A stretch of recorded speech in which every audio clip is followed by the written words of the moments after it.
Hey guys, this is Northville Tech. In this video, we're going to learn how to download Adobe PDF Reader. Open the website, get.adobe.com/reader. Once you're on this page, you will see a button for Download Acrobat Reader.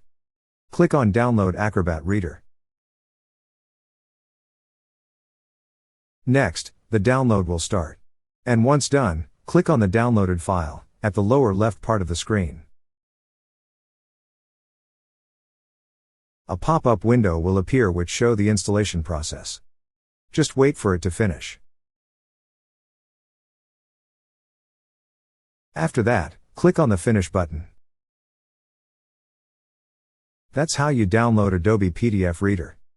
Thank you so much guys for watching, and if you have not yet subscribed to our YouTube channel, please subscribe to our YouTube channel as we create tech videos almost every day.